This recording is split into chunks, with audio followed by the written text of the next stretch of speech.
All. This is Dr. Mobeen Sayed from drbeen.com. Welcome to one more show.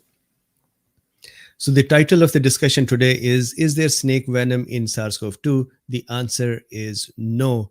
This is the shortest video ever produced. Can we now discuss something else? So let's talk a little more in detail. As always, the discussion that we usually do is to understand the mechanism involved in various theories, hypotheses, conjectures, even our chiropractor friend, Dr. Bryan Ardis, called it a hypothesis as well that he'd been working on. So it's not a proven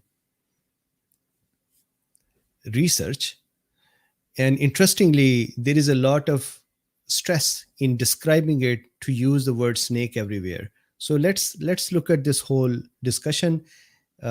If you wanted a short answer, the answer is no, there is no venom in there. If you wanted a little longer answer, then please stick around and I would explain, and I will explain. So it would take time.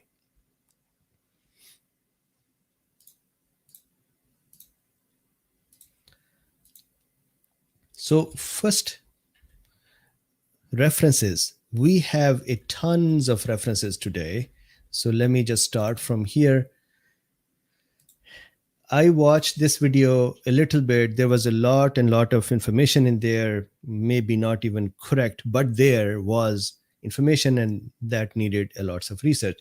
I have been researching this the whole day. Then this is about phospholipids. We'll talk about that.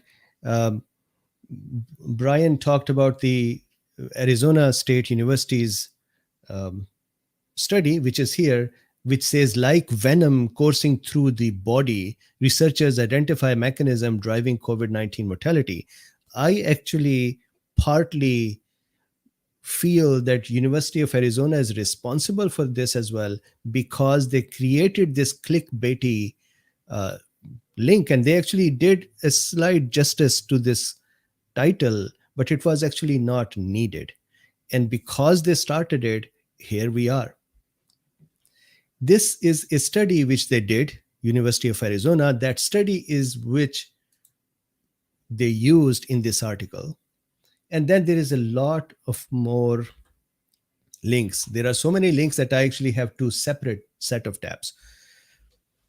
So we'll go over them one by one. And I could not draw a lot for this because I had to collect all this information for you to look at those as well.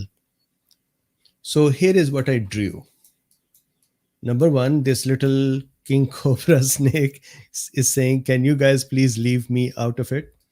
And the second is really the crux of the problem or the discussion, and a discussion of those concepts. The first concept is,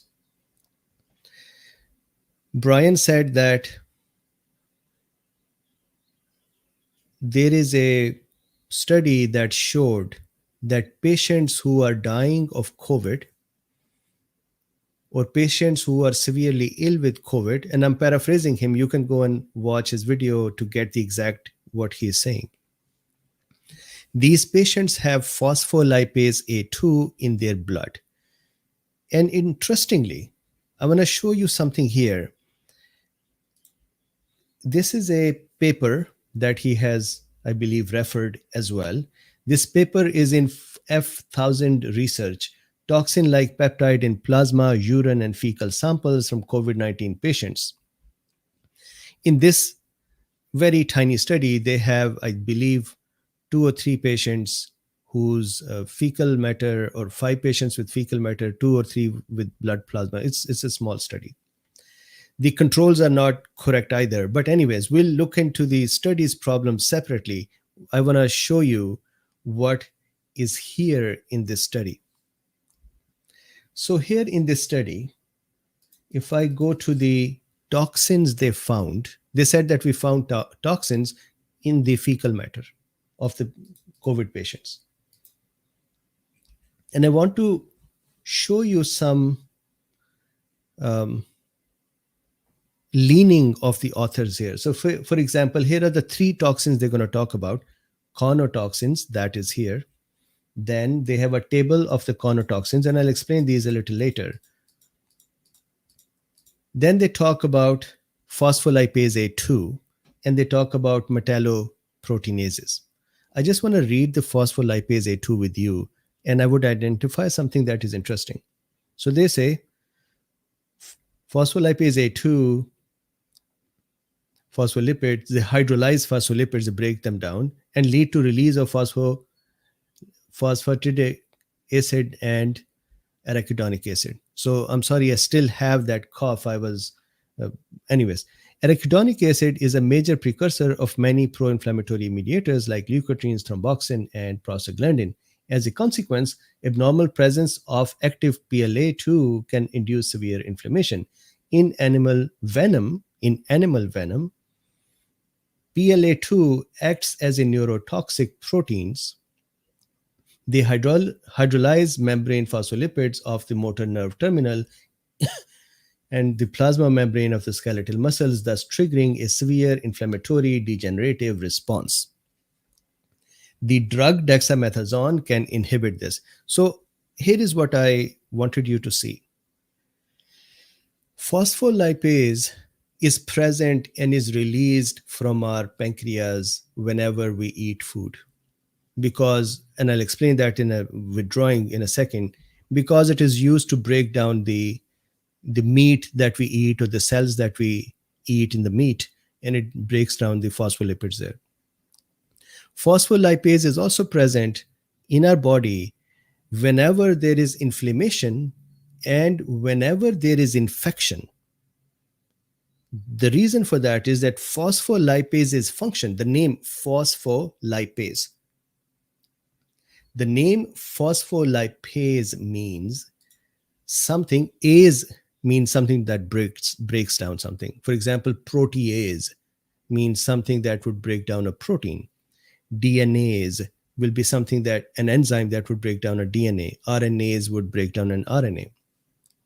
Phospholipase will break down a phospholipid.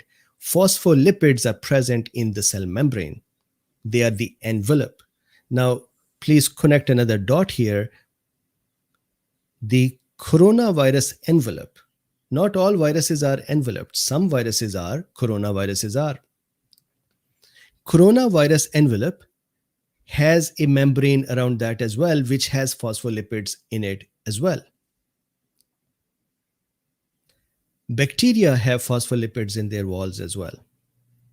Our body has this mechanism that when we have infection, our body generally, this is what is missing here, or really very briefly touched upon. Why?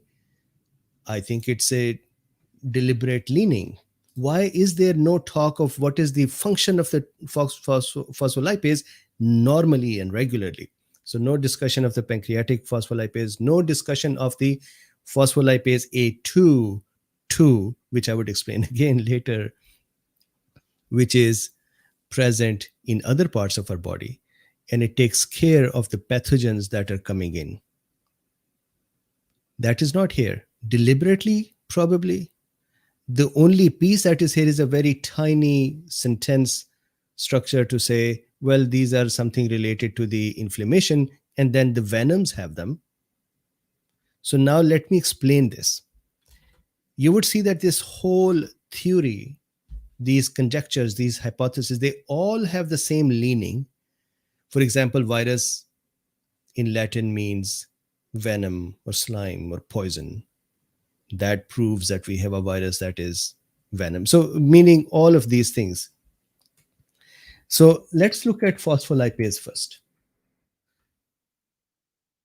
Our cell membranes are made up of course, imagine a sphere, imagine a ball, basketball. Basketball has, of course, the ball is made up of that plastic. And inside, imagine the basketball, there is one more ball that is a nucleus, and then lots of tiny balls in there as well. And then it is filled with fluids, and then some wires, and that is a cell. The cell's membrane outside is made up of phospholipids. Why is it made up of phospholipid? What is it happening? And medicos here, they know this. This is like probably the second week of physiology classes. So, or even first, this is cell, right? So maybe even 11th, 12th grade.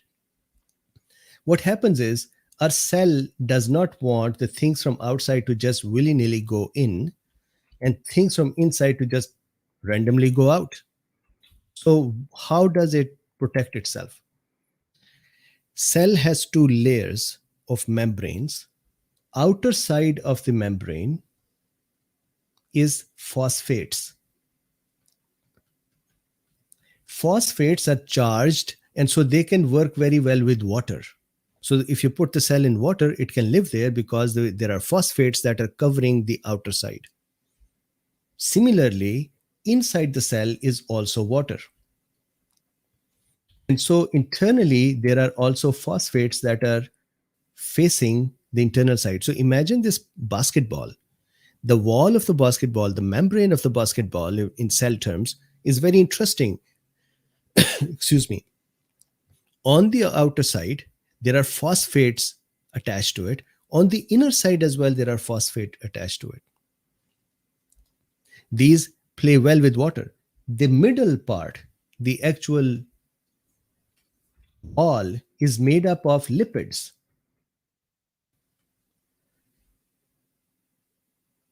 The actual wall inside is sandwiched part is made up of lipids. The benefit of this structure is that things can actually come in contact with the cell that are floating in the water, but they cannot just go in the cell or come out because most of the substances are either bigger in size and they cannot cross the cell membrane, or they are charged and they cannot cross it because lipids, and you know lipids, where we use oils and substances to cook, and you know that lipid doesn't mix very well with water. So lipids do not mix very well with charged things. So here, if there is anything charged, that cannot go in, although potassium can move around. The point is, this is a protective layer. This layer is phospholipids. We talked about aspirin a few days ago. We talked about aspirin a year ago as well. In this phospholipid membrane, there are enzymes called cyclooxygenase 1, COX-1, and cyclooxygenase 2, COX-2. These enzymes can pick up the phospholipids and convert them into inflammatory markers. That is a function that happens inside our cells. Platelets do that, endothelial cells do that, even respiratory cells do that and cause asthma. Aspirin blocks them. We talked about it a few days ago. So these are phospholipids. Our whole body is made up of phospholipid. Now, some bacteria in their wall also have phospholipids. It's kind of a standard structure present in most of the cells. The nature has this process of repeating the same enzymes or same structures everywhere. So many bacteria have phospholipids as well. So let's call them phospholipids. Interestingly, coronavirus, SARS-CoV-2 or other coronaviruses, remember we had this discussion before about a year ago that when the coronavirus is formed and it is assembled in our cell and it wants to get out, it is assembled without an envelope. It doesn't have an envelope. It doesn't have that little spherical cover. But when it is formed and it is getting out, on the way out, it steals, it pinches a tiny membrane of our vesicles, steals it and uses it as a spherical part around the RNA and other proteins. I remember I had that discussion about a year and a half ago or 2 years ago, and I used a comforter on me and I said, on the way out, it steals a part of the membrane and this is that comforter. So SARS-CoV-2 actually has phospholipids in its membrane as well. Phospholipids, not phospholipase, phospholipids. right? Because this membrane of SARS-CoV-2 is actually, let's make it an angry one, it is actually stolen from our cells.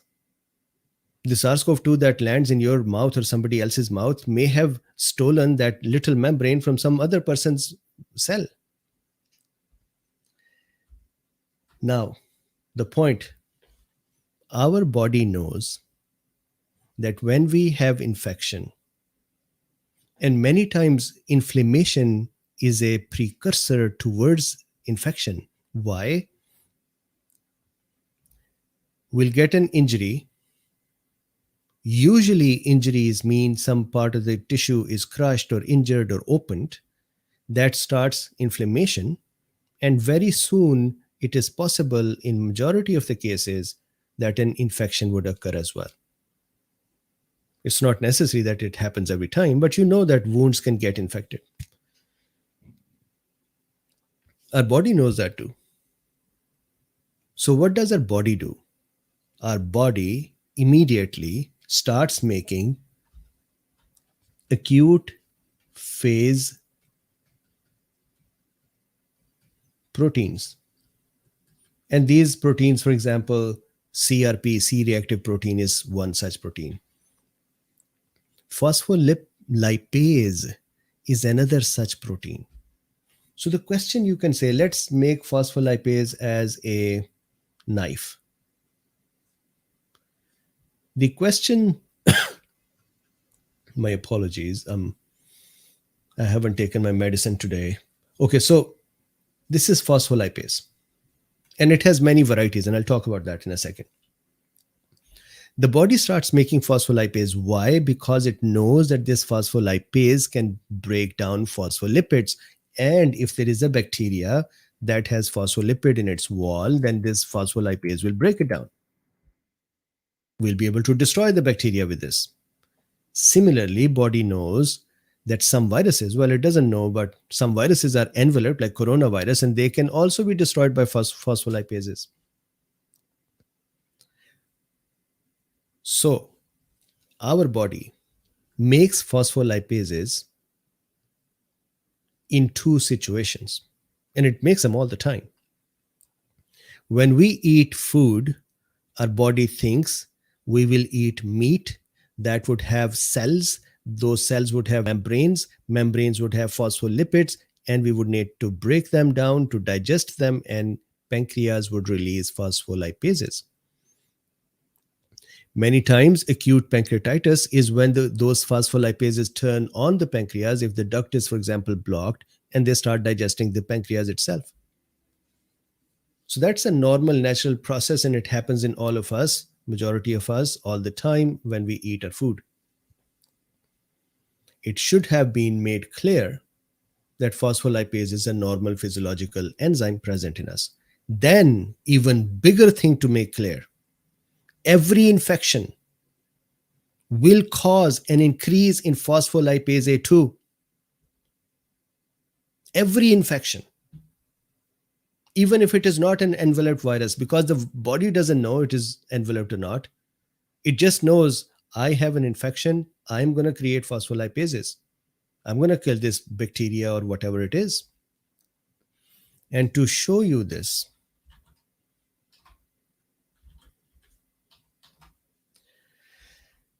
I need to go to here. This is a study. It is a 2017 study. That means far before the pandemic.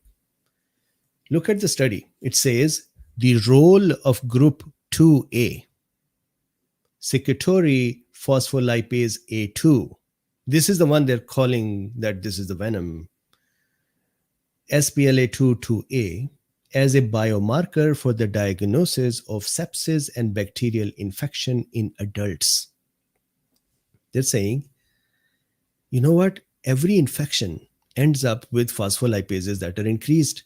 We should start measuring them to see if the patient has infection. And then the amount of phospholipase is directly proportional to the amount of the problem, because more infection, more phospholipase will produce. We will produce. King Cobra would not come and leave their phospholipase in there. Or SARS-CoV-2 is not carrying phospholipase. It's we produce it. And what we are going to do is, the more infection there is, the more problem there is, the more phospholipase will make to kill the cells.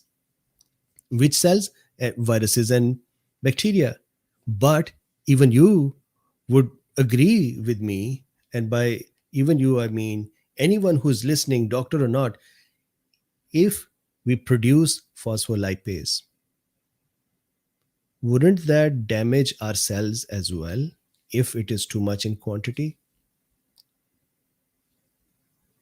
So COVID actually causes death in some patients.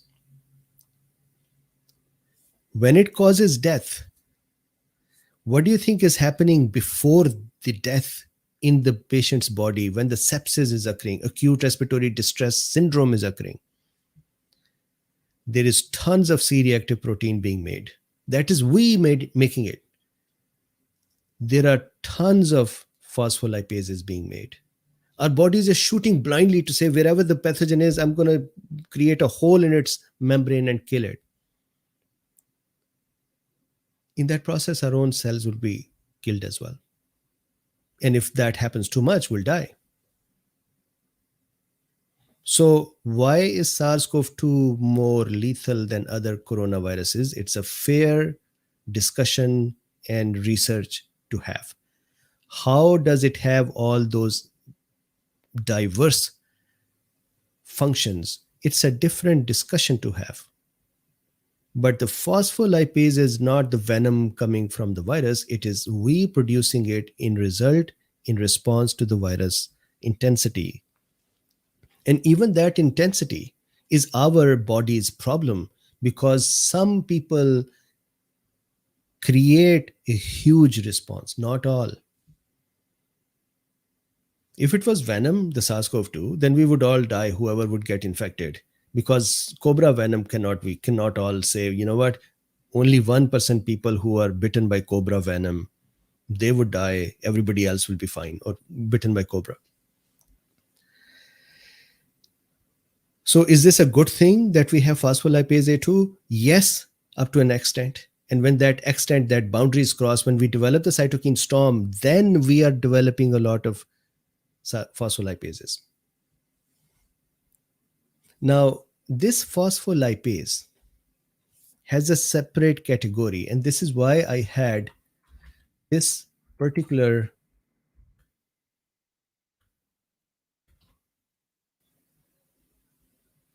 where did that go? 1 second. So many links today.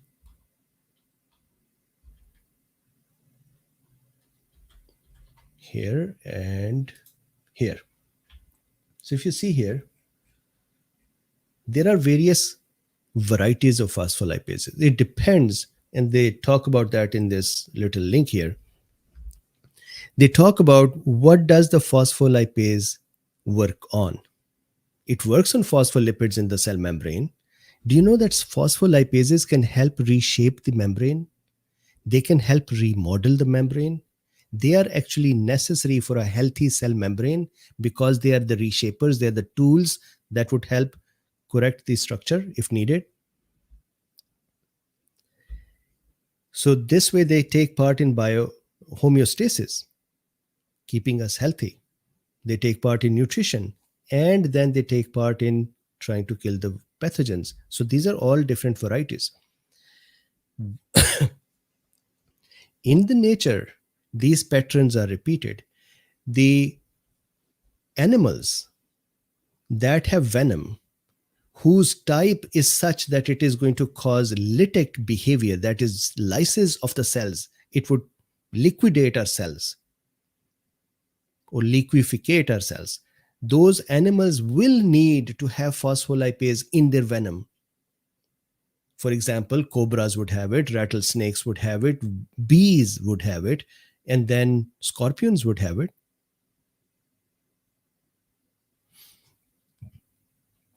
Many species would have phospholipases. Now, when they have phospholipases, they would have their own internal phospholipases to help with their own body structure maintenance.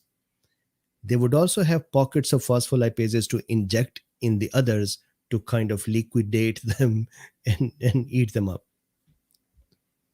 So this is true that the snake venom has phospholipase A2 and then group 2. And this is also true that we make that too. It is actually very interesting that there is a study here. This one, actually, here, this study. It is a beautiful study to read, maybe in the context of nowadays.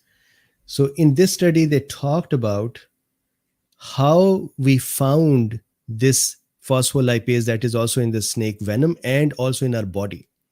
Many studies have suggested that phospholipase A2 plays an essential part in inflammatory pathway, can be classified under a group of acute phase proteins, and so on. In this discussion, they also talk about very interesting thing that this new group of phospholipase A2 was found in the cobra, and then a researcher found it in our joint synovial fluid. And they said, why do we have a phospholipase in our joint synovial fluid? It is needed in the digestive system. And that phospholipase was very similar to venom as well. So they named them the same number. So it is not that there is a category of phospholipase A2 that is in the snake venom, which is unique to that venom and cannot be seen in human. We actually are inflammatory phospholipase. The phospholipase increases in rheumatoid arthritis, interstitial bowel disease, and so on, irritable bowel disease, and so on, some inflammatory disease. That phospholipase that increases is actually the same group. It was named the same group as the cobra because it had the same molecular structure. So, increase phospholipase? Absolutely. That, now if you go back to University of Arizona, what did they say? Which was being used here to say University of Arizona used this and said, like venom coursing through the body. And then the discussion occurs, if you listen to that video, they would say, whoever had SARS-CoV-2, their blood sample had phospholipase, and university, after looking at the blood sample, said, like venom coursing through the blood sample. No, here is the deal. They said,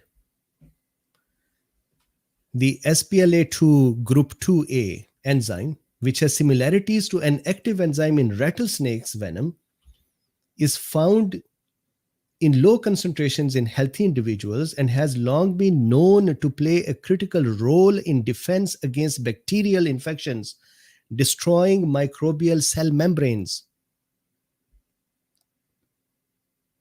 They said it. They did not, I would agree that, or I would say that their title was clickbaity. But their article is actually very clean. When the activated enzyme circulates at high levels, and this enzyme is not produced by SARS-CoV-2, it is us. It has, excuse me, it has the capacity to shred the membranes of vital organs, said Floyd, senior author on the paper and director of Arizona Precision Nutrition and Wellness Initiative in the University of It's a bell-shaped curve of disease resistance versus host tolerance. We are producing the venom, if we want to call it venom.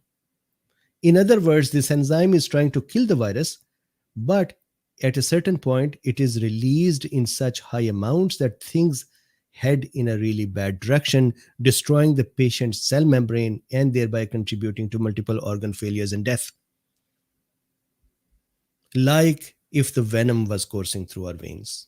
That's what they became dramatic, and people said, all right, let's have a drama with it.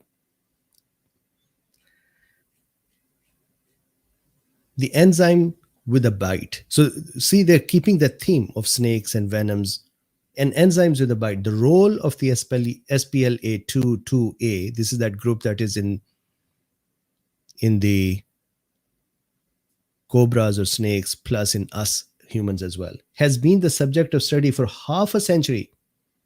And it is possibly the most examined member of the phospholipase family. It's not a new thing. And then look at this. The protein shares a high sequence homology similarity to the active enzyme in rattlesnake venom, and like venom coursing through the body. So here they kind of provide you the closure that we said that in the top there. Like venom coursing through the body, it has the capacity to bind to receptors at neuromuscular junctions and potentially disable the function of these muscles. And that happens. The phospholipase A2 can actually, this is how king cobra and rattlesnake and scorpio and bees can make us paralyzed, is that we have, this is a muscle. Muscle has many, many muscle cells, correct? Those muscle cells have nerves coming in to give them orders to work. Where a nerve ends on a muscle, that place is called motor end plate or neuromuscular junction. This is called a neuromuscular junction. This phospholipase A2 can destroy these cells over here, resulting in incorrect neuromuscular junction function and paralysis. So they are saying, University of Arizona, that in response to the viral infection, and so severe an infection, we produce so much phospholipase A2 that maybe we are becoming paralyzed with our own venom. They didn't say it is coming from snakes, or it is SARS-CoV-2 has some snake venom in it. So that is one that I wanted to clarify. This is their study. Even in the study, a decision tree. This is actually a beautiful study. Do you know what they said? And I had been looking for this data for some time. It is good that in this whole discussion I found this. They said over there here that they had those severe patients or dying patients. They took their markers, inflammatory markers, and they created a decision tree using AI to check for what are the markers that are more prevalent in every severe patient. And that they said presence of phospholipase A2, group 2A, was the main node in this decision tree. And if its quantity increases, that is an indicator that this person may die. So they said here, a decision tree generated by machine learning identified SPLA2 group 2A levels as a central node in the stratification of patients who died from COVID-19. Additionally, identified SPLA2-2A and blood urea nitrogen are the key variables among 80 clinical indices in predicting COVID-19 mortality. Beautiful study. Little clickbaity article title, and here we are. Okay, so I hope that phospholipase A2 matter is clear. Now, considering that phospholipase helps with, and you can see that here, it helps with membrane remodeling, it helps with homeostasis, it helps with digestion, it helps with bioactive molecules. And of course, we know inflammation and trying to kill the bacteria. We could produce this venom to kill the bacteria. We make it for bacteria. Bacteria would go home and say, this man made venom. It killed us. Now that we understand this, and I'm not providing opposing comments, I'm providing knowledge. This is where it is. This is the knowledge. So this is what we studied when I was young as well. This is what new medical students are studying. This is what you would study as well if you go and research this. This is not a, here is the opposing theory. And this knowledge is not even produced by me. It is good researchers. So now if you go back here, phospholipase A2, you would see that these researchers did not have any of that over here. They simply went from it is an inflammatory marker. If it increases, there is more inflammation, to in animal venom, PLA2 acts as a neurotoxic protein. So their leaning was that we're going to prove that there are neurotoxins and venoms in here. Okay, now I'm going to switch gear to the next one. The same paper, Metalloproteinases. And by the way, for the phospholipases A2, dexamethasones, even aspirin, which works with the cyclooxygenases, and there are many other such drugs. Metalloproteinases. This is another set of enzymes we produce. Look at this. The last example of identified toxin-like peptide is those recognized as metalloproteinases present in animal venom.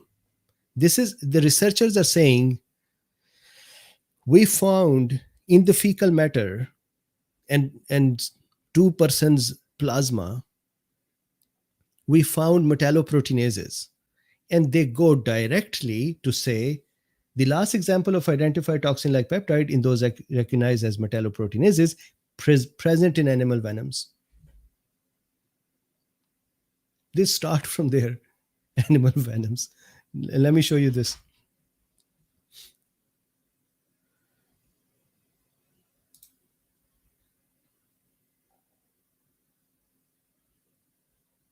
I have the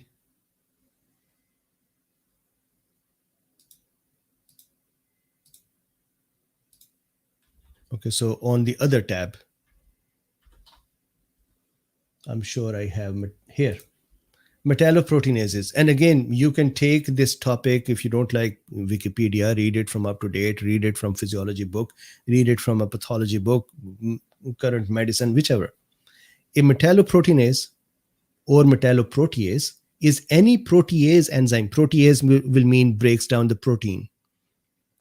Is any protease enzyme whose catalytic mechanism involves a metal, whose function of breaking down something needs a metal to be present.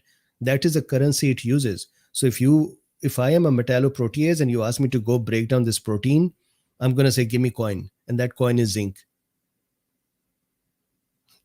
Can you imagine? Zinc is actually needed as well. We produce metalloproteases in response to inflammation. So here, look at this. Matrix metalloproteases, proteases, are a family of proteolytic enzymes that perform multiple roles in the normal immune response to infection. SARS-CoV-2 did not bring metalloprotease, as they said. It just shocks me. The last example of identified toxin-like peptide in those recognized as metalloproteinases is present in animal venoms. Yeah, sure, it is present in animal venoms, but it is present physiologically in us as well. And then, so those folks who are saying there is snake venom, they're using these studies to say, look, it says there is venom.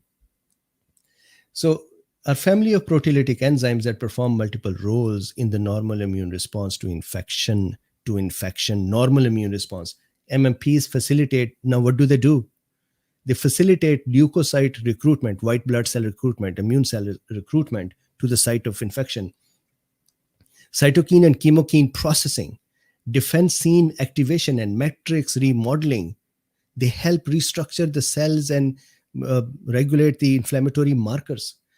However, excess metalloproteases activity following infection may lead to immunopathology that causes host morbidity or mortality and favors pathogen. Just like phospholipase, if more, gonna kill the person. Metalloprotease as well. So these things by themselves cannot kill the person. There is the whole environment becomes disrupted. So metalloproteases would also help when the infection occurs. But when the infection is too much and our inflammation goes into a cytokine storm, then these metalloproteases are also going to become a problem. And how do we know that there is a problem? We will see that the zinc levels have gone down. Why? Because when there is excess metalloprotease, every metalloprotease wants currency. What is that currency? Zinc for them. And all of a sudden, you'll see the zinc levels are going down because they've taken the zinc.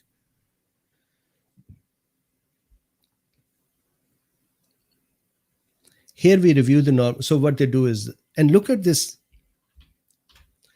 They have reviewed the metalloproteases and infections. Look at the infections: HIV, HTLV1, hepatitis B, endotoxin shocks by negative gram-negative pathogens, Helicobacter, pylori, Mycobacterium tuberculosis, SARS-CoV-2, coronaviruses.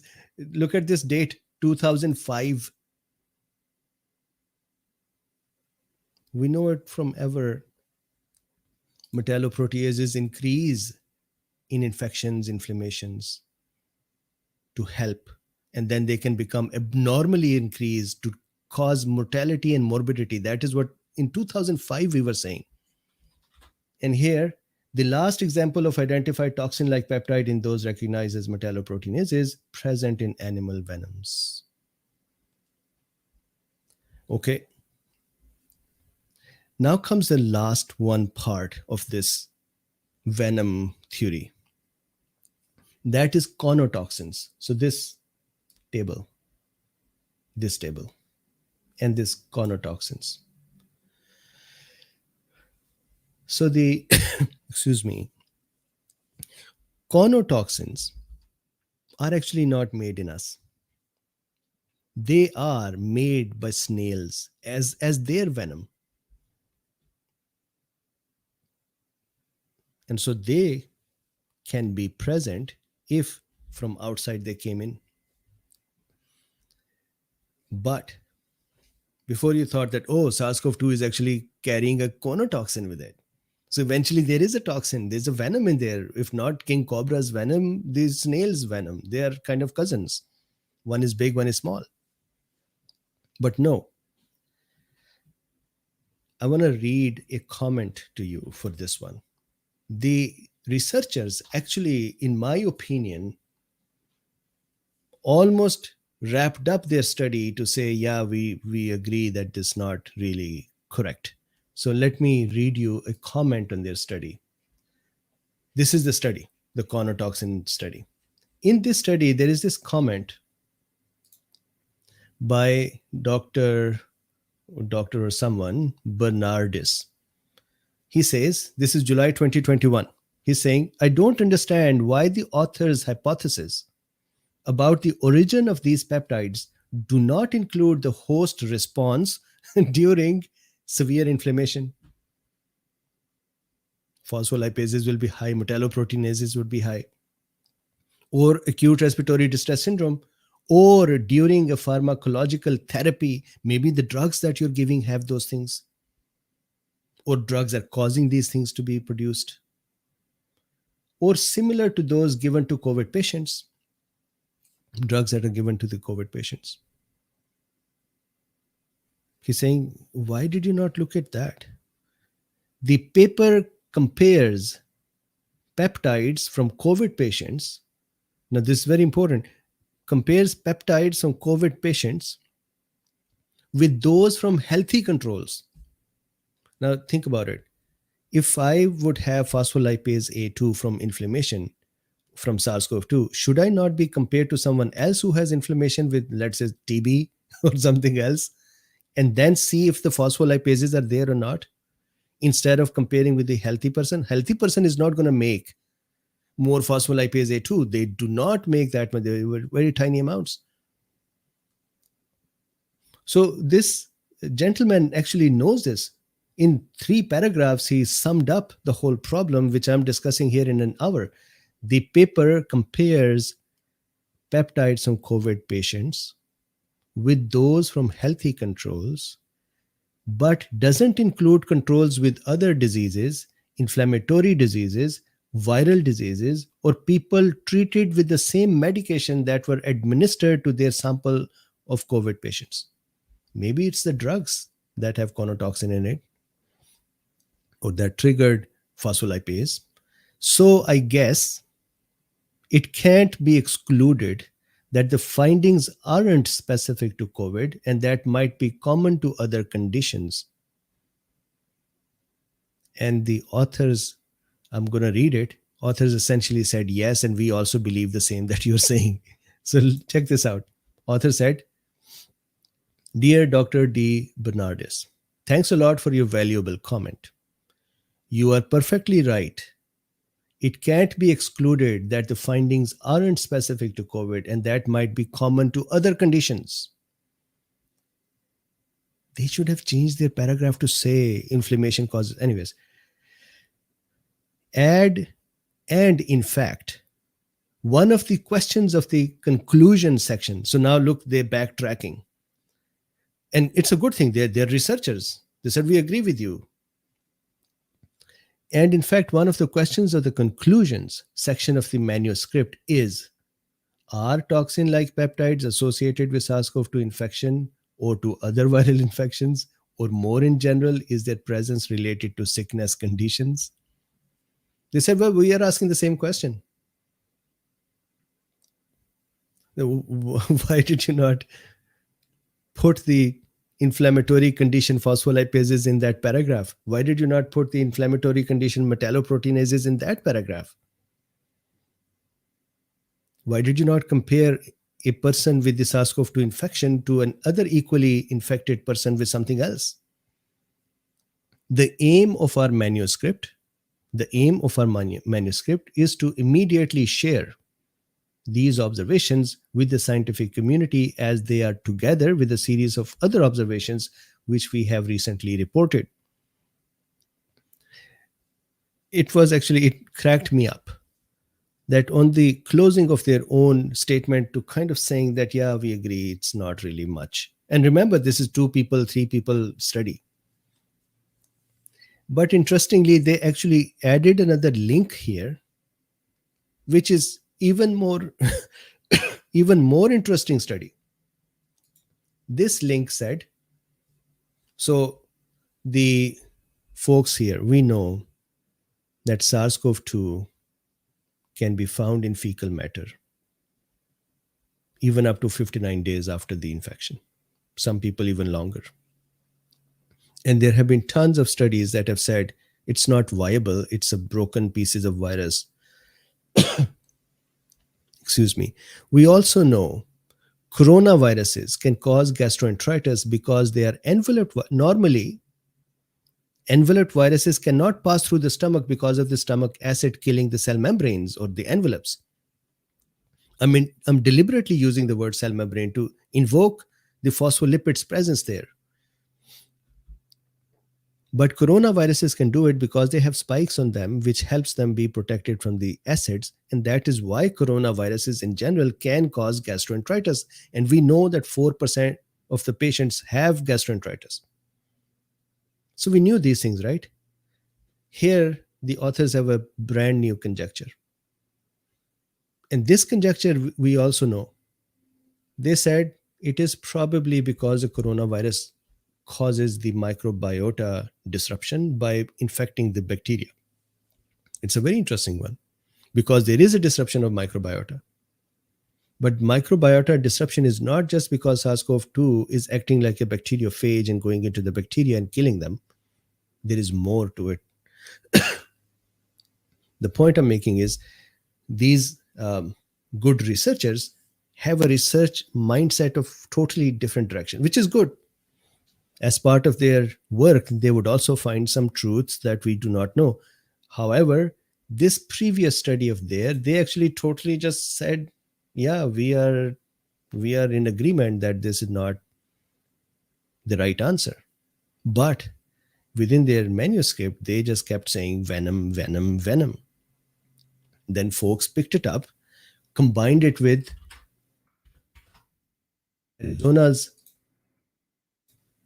this sadly titled title, study, article, then combined it with the virus's name is, virus in Latin is called Venom, combined it with this that king cobra has phospholipase A2 in its venom, snail has it too, Metalloproteinases or toxins and others. Anyways, so the whole thing just became an interesting package to deliver as saying there is a snake venom. So if I go back here to my original part, now we know that yes, virus in Latin is venom. We did, ancient terms which are still sticking are interesting. For example, I believe during the last century, we said that immune system has, we didn't say innate arm, acquired arm, we said humoral and cellular immunity. And by humoral, what we meant were that the immunity conferred because of the horse serum when given to the patient. And serum was humor was fluids. So they said this is an immunity of the fluids, by the fluids. It is still called humoral immunity. But that doesn't mean it is this immunity given by the fluids. It is really immunity by the antibodies or the B cells. Virus is I love it. I love the term virus, even if it means venom or poison or slime or such things. Now we know what is SPLA2 group 2A, which is common in us and the cobra, and we produce it like a king cobra when we are under attack. University study we saw that children and melatonin. One more interesting comment. That comment Brian made as well, my friend. He said that someone sent him a note that now we understand why children have less SARS-CoV-2, because SARS-CoV-2 is snake venom and melatonin is more in children, and melatonin helps reduce the intensity of the snake venom. So of course, children do not have much SARS-CoV-2. That is good. But we have done this discussion many times, and there are tons of studies that show that melatonin helps restore stressed out mitochondria and their function. And I have done 1 hour long discussion for how the SARS-CoV-2 causes the mitochondria to become disrupted. And that is not a new science. That happens in many infections, especially during the sepsis or acute stages, severe stages. Not a new thing. And the mitochondria, when it becomes disrupted, it stops doing good respiration. So the ATP production takes a route that is not helpful for us. In that process, one, we do not breathe correctly. Our cells do not breathe correctly. Secondly, we produce waste products that would kill our cells. And this beauty melatonin can actually help with restoring the mitochondrial function and reducing the inflammation. So this is correct that if someone has more melatonin, they would have better control on inflammation.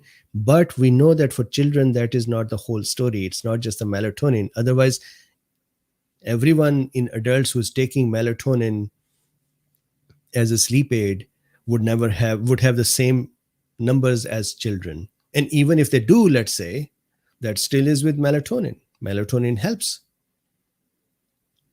But it is not that the SARS-CoV-2 was a snake venom and melatonin countered it in children and not in those people who are taking melatonin for other reasons. There is nothing in the SARS-CoV-2 which is snake venom. So how did our friend connect these two dots? He said, look, like venom coursing through the veins is what is said by Arizona. That means SARS-CoV-2 is venom. Now melatonin counters the venom, it counters SARS-CoV-2. So that I hope is clear as well. Excuse me. I have some studies here on melatonin. So this is melatonin, the normal range in children. So if you see here, I had highlighted it, but uh, the normal range in children of melatonin, or normal quantity of melatonin in children, is actually double the adults. And we're talking about pre-pubertal children. The, for example, the numbers were 34, I believe, 34 nanogram per milliliter per hour, versus after puberty 18 nanogram per milliliter per hour. Now 34 to 18, just puberty's difference. That would mean, if we take that Venom theory, then the pre-pubertal children should be better protected, and post-pubertal should be less protected because the melatonin level drops to half. Now adults above 18 have melatonin level of 15. So 34 to 18 to 15. And normal levels are 4.5 to 5. So they all have more. But still, if this theory was there, number one, Arizona did not say it is a snake venom. Number two, if this was true, then post-pubertal children would have a similar intensity of SARS-CoV-2 as adults, which is not the case.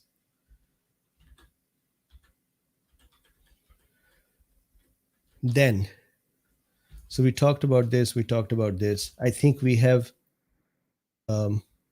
now the final thing, vaccine patents. A friend also said that some friends of his told him that they have been researching since this hypothesis he has coined or floated, that they are looking through the vaccine patents and they are surprised, or they're going, oh my god, I have actually found the same patent. I have found the phospholipase A2 in the vaccines. I want to address this as well. This is actually very, very interesting and very simple to understand. And that is this: lipid nanoparticle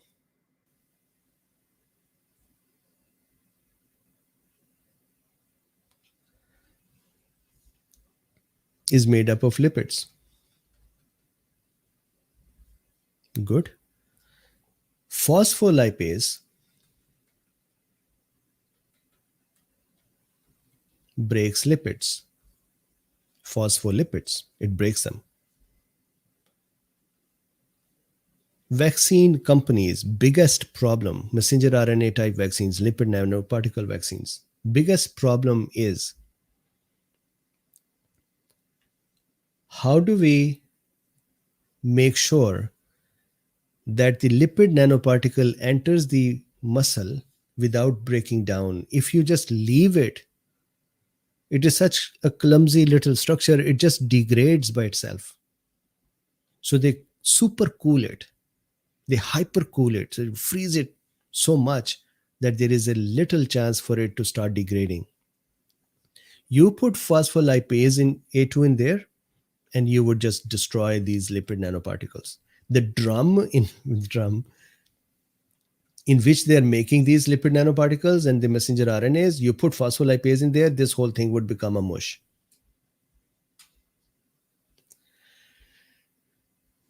So now this is actually these two snakes wrapped around. So I saw somebody saying this as well. John says, I would trust two snakes wrapped around a staff more than just one. Maybe the two snakes balance each other. So somebody sent me this comment as well, that did you see that even the CDC, FDA have this snake? So snake is everywhere. I mean, this is like if in a zoo the tiger got corona, we'll say, well, the next row there was a snake. So here, this is actually very interesting that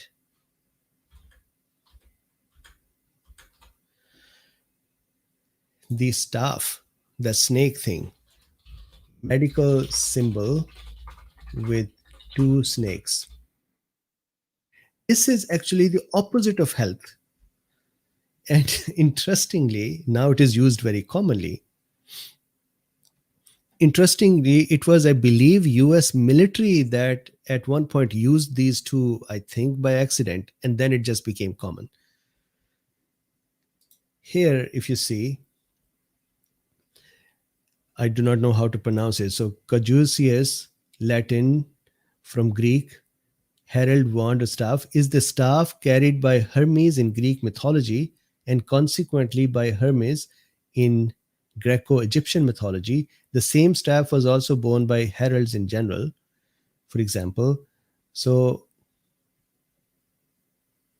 it is a short staff entwined by two serpents, sometimes summoned by wings. In Roman iconography, it was often depicted being carried in the left hand of Mercury, the messenger of gods. So it was actually not for medical. It was incorrectly started to use for medical. The symbol with one snake,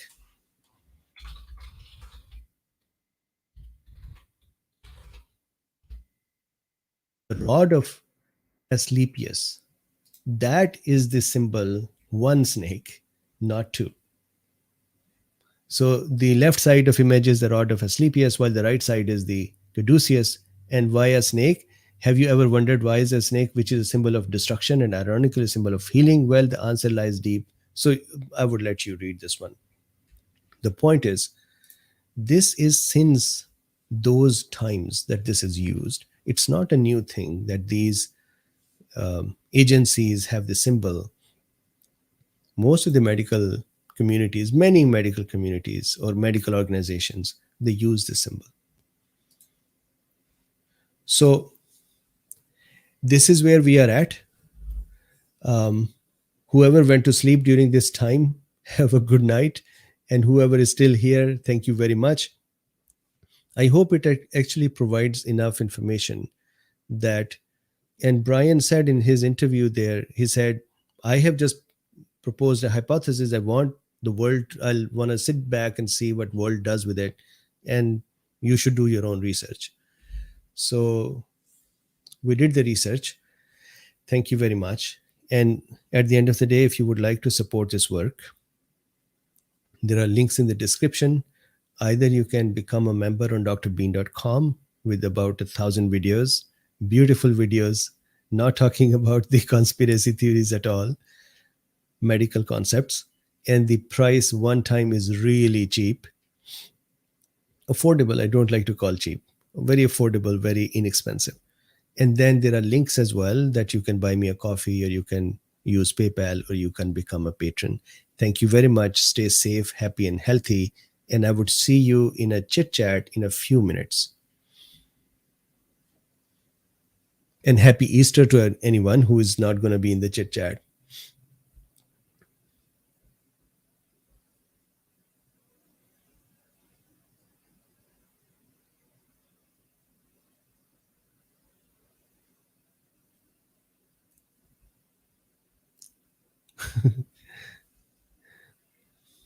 So, folks who would like to stay with the jab is a snake venom idea, they would, as I'm reading as well, that logically there is no proof that there is no snake venom.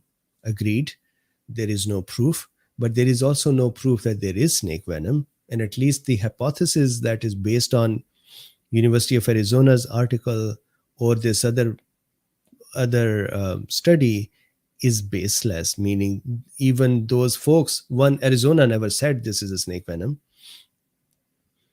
And the folks who wrote that article, they kind of backtracked and said, yeah, we agree that this, we should have compared it to some other people with the same inflammatory situation or the same drugs and so on. So there is more in doubt here than more proven. So thank you very much, and I would see you in a few minutes.